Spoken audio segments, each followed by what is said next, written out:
আমার একটা মুহূর্তের জন্য একা ছাড়ে নাই। আমি যখন হেরা গুহায় ধনমগ্ন, প্রতিদিন আমার খাদিজা এই রুটি আর পানি নিয়ে যাইতো হেরা গুহায়। তোমরা বুঝবা না আমার খাদিজার কি অবদান। 2000 সালে আমি প্রথম হজে যখন যাই, আমার বুড়িদেরা জিজ্ঞেস করে, হুজুর আপনি কি একটু দেখতে চান হেরা গুহাটা? আমি বললাম, শুনলাম অনেক উঁচা নাকি? ওই জি হুজুর অনেক উঁচা। আমি বললাম, এত উঁচা উঠতে পারবো? আমরা ধরে ধরে উঠাবো। আমারে যখন ধরে ধরে উঠানো হলো, কি যেন ওরা বললো, হেরা গুহায় অসংখ্য লোকের ভিড় ছিল, মানুষগুলো সবাই সরে গেল। আমি গিয়ে হেরা গুহায় বসলাম, ঠিক যেই জায়গায় আমার নবী বসা ছিলেন।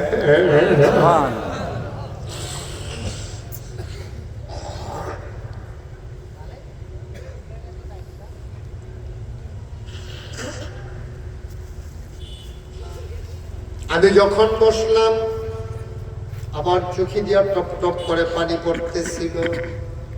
আমার মনে হচ্ছিল আমি যেন নবীর গায়ের জান্নাতি গন্ধ পাচ্ছিলাম। আমি কাঁদতেছিলাম অঝোর। আমার মুরিদারা জিজ্ঞেস করলো, কাঁদতেন কেন? পাহাড়ে উঠা যত কঠিন, নামা কিন্তু এত কঠিন না, নামা সহজ। কষ্ট করে উঠছেন যখন, নামতে এত কষ্ট হবে না। আমি বললাম, বাবা আমি পাহাড় থেকে নামার ভয়ে কান্দি না। কয় কেন কান্দেন হুজুর? আমি বললাম, আমি কেন কান্দি?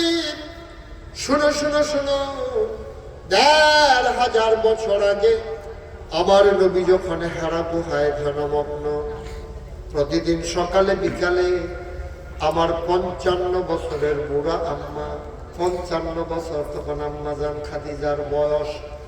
40 বছরে নবী বিয়ে করেছেন, আম্মা জান খাদিজার তখন 40। এখন আম্মা জান খাদিজার 55, আমার নবীজির 40। সুবহানাল্লাহ। আমি কান্দি এই জন্য, আমি যুবক মানুষ, আমি পাহাড়টাতে উঠতে এত কষ্ট পাই না। প্রতিদিন আমার আম্মা খাদিজা 55 বছরের বুড়া আম্মা কেমনে রে কেমনে আমার নবীর জন্য খাবার আর পানি নিয়ে এই পাহাড়ের গুহায় উঠছে।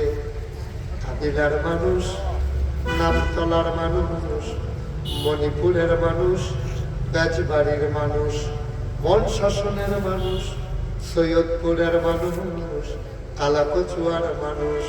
শোনো শোনো শোনো, মন দিয়ে শোনো রে ভাই, এমনি ইসলাম পাও নাই। অনেক কষ্টের বিনিময়ে আমরা মুসলমান হয়েছি, ঠিক কিনা?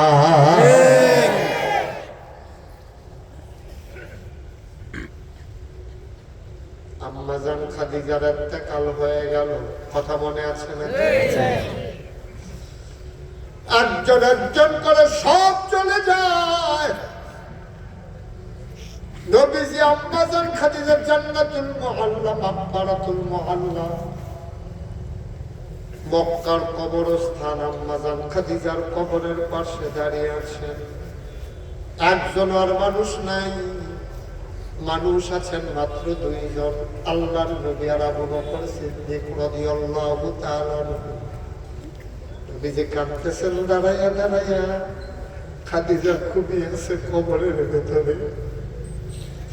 ঘরে গিয়া দেখবো ঘরটা খালি, আমার খাদিজা নাই। নবী মনে করলে আর বরদাস্ত করতে পারতেছেন না।